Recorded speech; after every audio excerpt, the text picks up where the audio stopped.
Gubernur Sulawesi Selatan, Sulsel, Andi Sudirman Sulaiman, secara terbuka menantang para saudagar yang tergabung dalam Kerukunan Keluarga Sulawesi Selatan dalam Forum Pertemuan Saudagar Bugis Makassar, PSBM, XXVI melakukan investasi di Sulsel. Di hadapan ratusan diaspora Bugis Makassar, ia menegaskan bahwa momentum PSBM bukan sekadar ajang silaturahmi, melainkan titik strategis untuk mendorong peran nyata KKSS dalam pembangunan daerah. Kami bukan orientasi bisnis semata. Kami dorong saudagar KKSS masuk membangun, terutama di sektor yang punya nilai komersial, tegasnya, Kamis 26 Maret. Ia memaparkan, pemerintah provinsi saat ini tengah membuka ruang luas bagi investasi di berbagai sektor strategis, mulai dari infrastruktur jalan, irigasi, hingga layanan kesehatan. Salah satu peluang terbesar, kata dia, adalah pembangunan infrastruktur jalan sepanjang 1.000 km dengan total anggaran mencapai 3,7 triliun rupiah.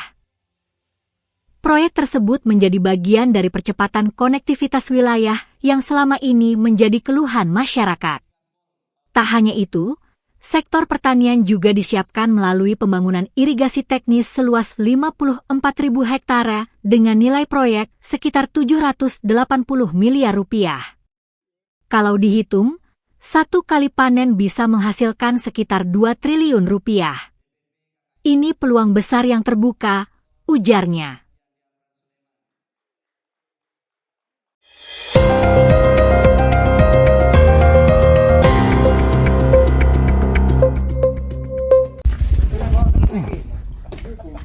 Penemuan buaya di Pulau Tanah Keke. Buaya darat, ini buaya laut.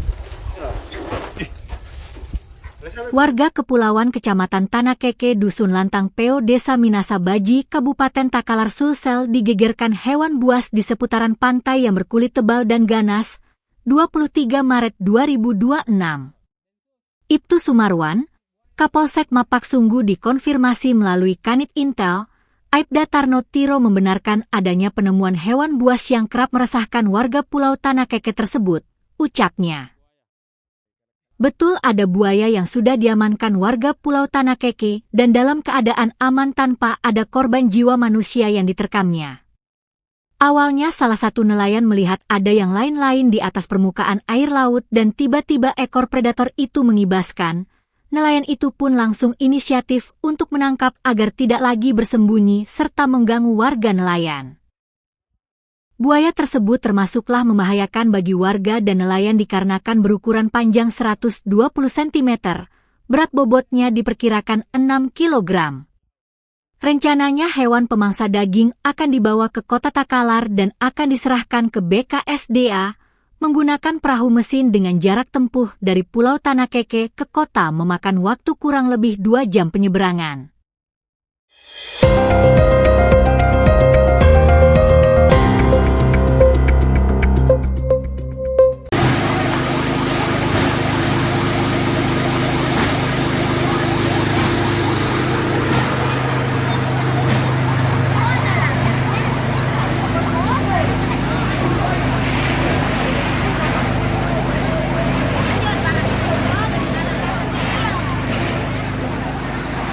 Curah hujan deras melanda disertai guntur kelihatan petir kencang di Kabupaten Takalar Sulsel selama seharian, 24 Maret 2026. Kelihatan petir dibarengi guntur dari langit membuat salah satu gudang milik rumah sakit Panjang Daeng Ngale terbakar habis seketika. Kepala SPKT Polres Takalar, Ibda Agustino, membenarkan insiden musibah kebakaran di salah satu RS Pajonga Ngale, ucapnya. Gudang tempat penyimpanan barang terbakar dan menurut keterangan saksi di lokasi sempat tersenyum suara ledakan di saat hujan deras. Dan alhamdulillah sejak ini para pasien tenang agar tidak panik dikarenakan gudang yang terbakar jauh ke belakang dari kamar pasien yang dirawat. Korban jiwa tidak ada dan kami pihak kepada masih olah TKP untuk mencari kepastian apa dari mana. Sedangkan Safriadi, staf RS Pajonga Ngale, gudang beristirahat barang rongsokan yang sudah tidak terpakai. Awalnya dari informasi rekanan kerjanya bahwa ada petir hingga muncul api dan kerugian ditaksir masih dihitung.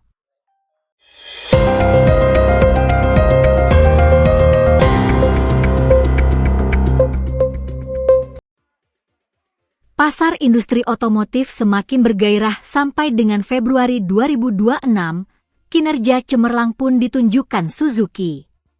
PT Suzuki Indomobil Sales, SIS, mencatatkan kenaikan penjualan retail yang sangat signifikan, yakni mencapai 64% pada Februari 2026 jika dibandingkan dengan bulan Januari.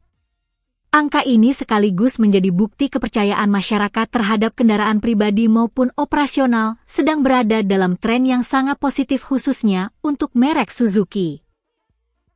Kenaikan didorong oleh dua alasan. Faktor pertama adalah pengaruh musiman, di mana banyak keluarga mulai mempersiapkan kendaraan menjelang bulan Ramadan. Faktor kedua yaitu meningkatnya kebutuhan dari sektor bisnis. Banyak perusahaan di bidang logistik kembali memperkuat armada mereka, yang terlihat dari tingginya permintaan kendaraan operasional dalam jumlah besar atau kategori fleet.